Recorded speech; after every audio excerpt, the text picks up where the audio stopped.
So here's a question that I think tends to creep in when you're, staring at the ceiling at 3 a.m. What is the actual difference between being smart, having a head full of facts, and being wise? Right. Are they two fundamentally different operating systems? Right. Or is wisdom just, I don't know, knowledge that's been aged for 20 years? That's the classic assumption, isn't it? That wisdom is just knowledge plus time. But the material we are covering today argues that, well, they aren't even on the same spectrum. It's just knowledge is biological, a function of the brain, but wisdom is structural. Structural. Okay, that's a word we're going to hear a lot today. Welcome back to the Deep Dive. We are wading into some truly radical waters this week. We really are. We're exploring a massive collection of texts known as the Life Zen Temple, or Shengming Chan Yuan, by an author named Xu Feng. And at the center of this worldview is a total redefinition of, well, God, but specifically referred to as the greatest creator. And I think we need to set the tone right away, because the title might throw people off. This isn't a sermon. We aren't here to convert anyone. Think of us as, I don't know, anthropologists visiting a newly discovered island. We're here to unpack a very specific, highly complex worldview that tries to merge, well, everything.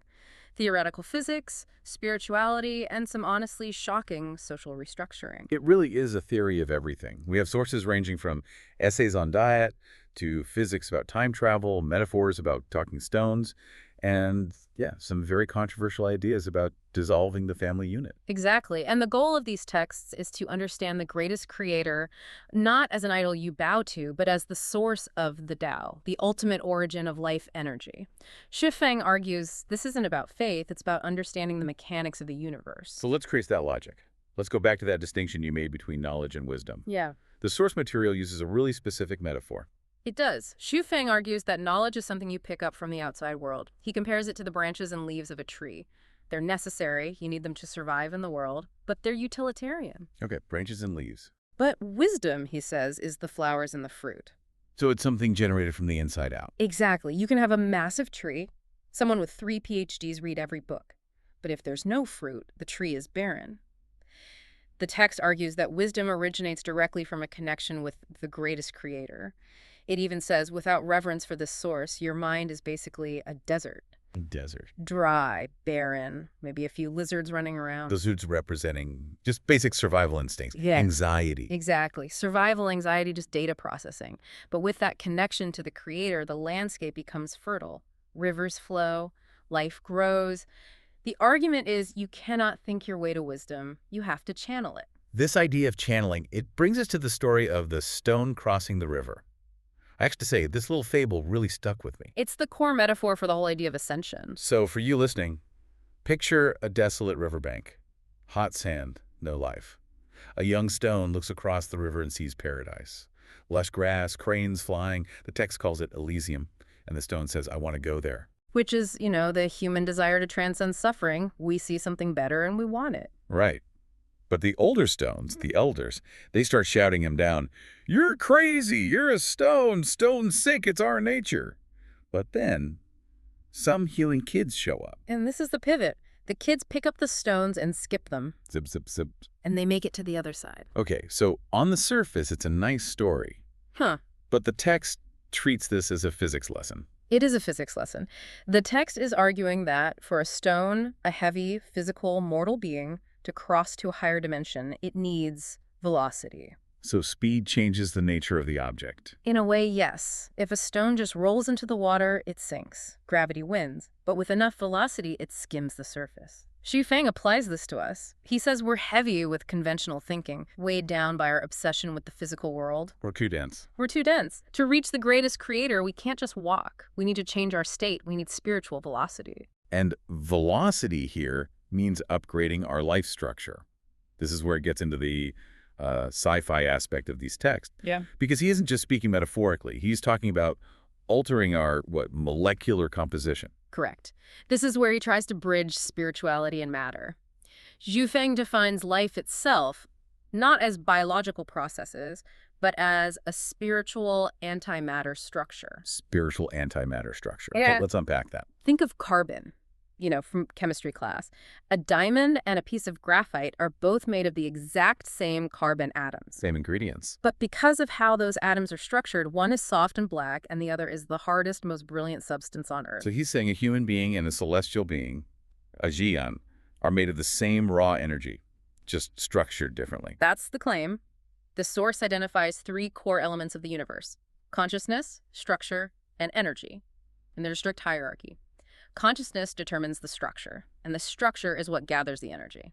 That's interesting, because we usually think we need more energy to change. If I just had more energy, or if I had more money, which is a form of energy. He says that's backward. If you pour energy into a graphite structure, you just get hot graphite. You don't get a diamond. To get the diamond, you have to change the structure. And to change the structure, you have to change the consciousness. And the only way to perfect that consciousness is to align it with the frequency of the greatest creator. Frequency is the key word. The tout relies heavily on resonance. Like attracts like. If your internal frequency is tuned to greed or anger, you physically resonate with what he calls the animal world. But if you tune it to the creator defined as love, nature, the Tao. You physically alter your life structure to resonate with higher dimensions. Speaking of dimensions, we have to talk about the time travel bit, because the author uses a really mundane example, a flight from Zimbabwe to Beijing, to make a massive point. It's definitely an unconventional approach to relativity. So he flies from Zimbabwe to Beijing. Because of the time zones, he loses 6 hours. Now, most of us just call that jet lag. Right. You complain, drink some coffee. But he takes it as proof that time is flexible.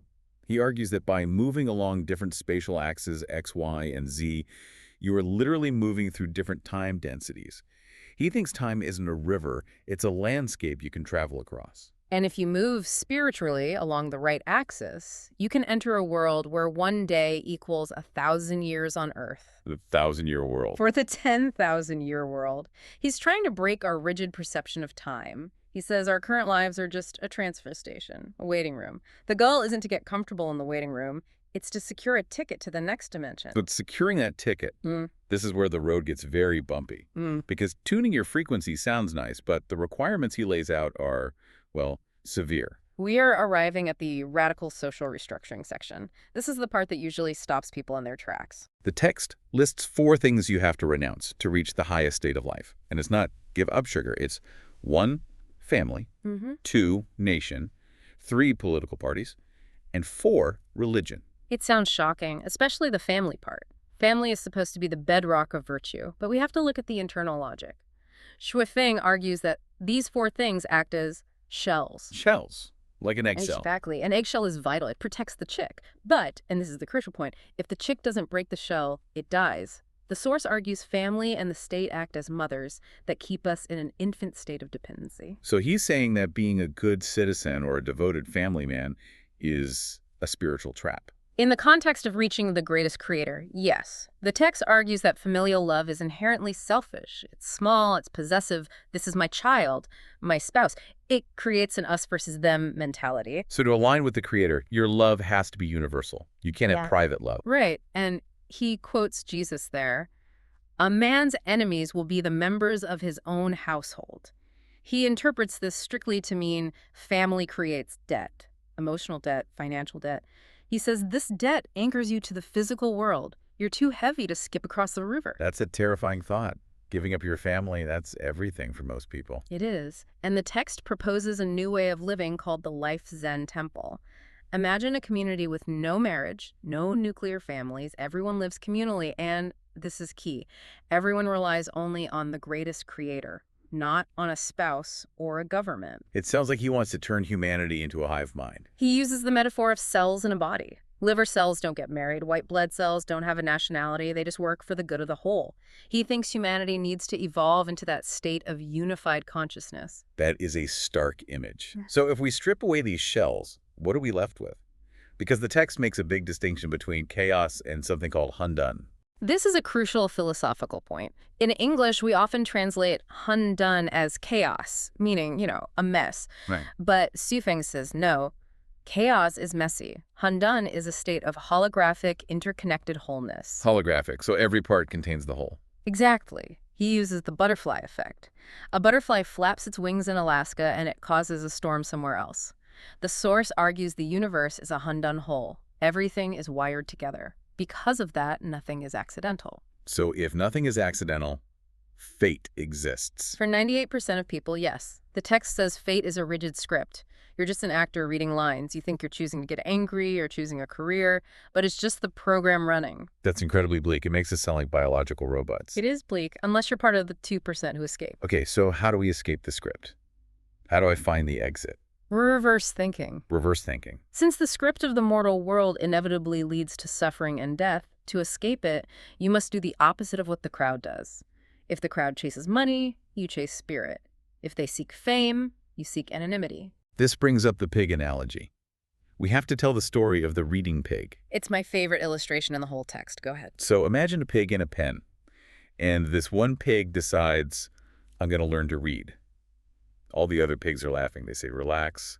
The farmer feeds us every day. We're warm. We're happy. But the reading pig says, no, I know the butcher is coming. I want to upgrade my consciousness so that in my next life, I can be a human, not a pig. It's brutal, but effective. The other pigs represent the inevitable kingdom. People satisfied with physical comfort, food, shelter. They don't realize the butcher death is coming. The reading pig understands physical comfort doesn't change your life structure. So the reading pig is trying to change his frequency from pig to human. And Shifeng is saying humans are the pigs, and we need to change our frequency to celestial. Precisely. We are too comfortable with our money and status to realize we're stuck. Okay, so let's get practical. Say a listener's thinking, fine, I want to be the reading pig. How do you actually do it? The text talks about Wu non-existence. That sounds very abstract. It comes from Taoism. The phrase is, having implies profit, nothing implies utility. Think of a cup. A coffee cup. Okay. The cup is made of clay, that's the having. But the usefulness of the cup is the empty space inside. If the cup were a solid brick of clay, you couldn't use it. Right. Can't put coffee in a brick. Exactly. The source argues our minds are usually like solid bricks filled with stuff.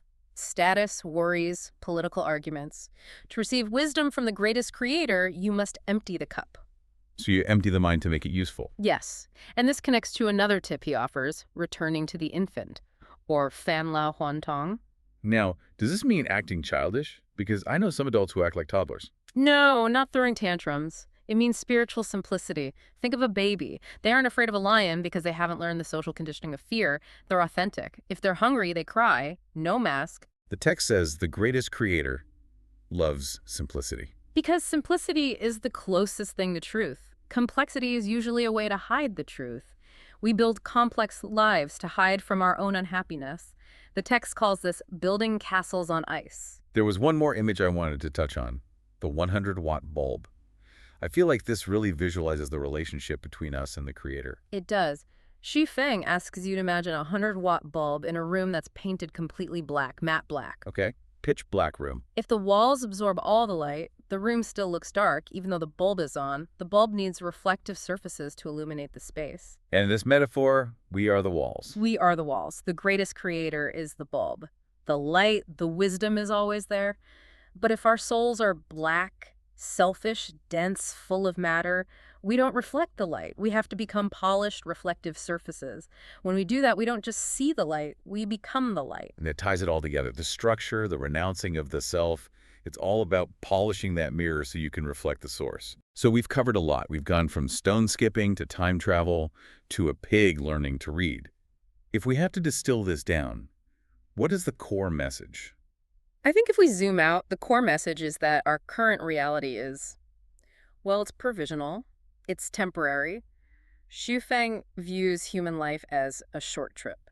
You're here to process data, upgrade your structure, and move on. And if you get too attached to the furniture in the waiting room, your money, your status, even your family, you miss the train. You miss the train.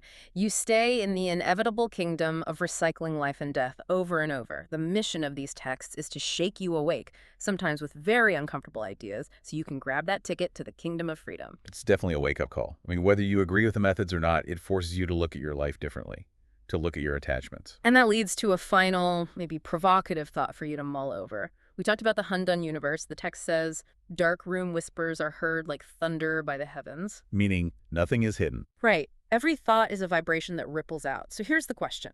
If every single thought you have is literally building the life structure of your next existence, what kind of reality are you building for yourself right now in this very second? Are you building a pig pen or are you building Elysium? That's the architectural choice we make every minute. Wow.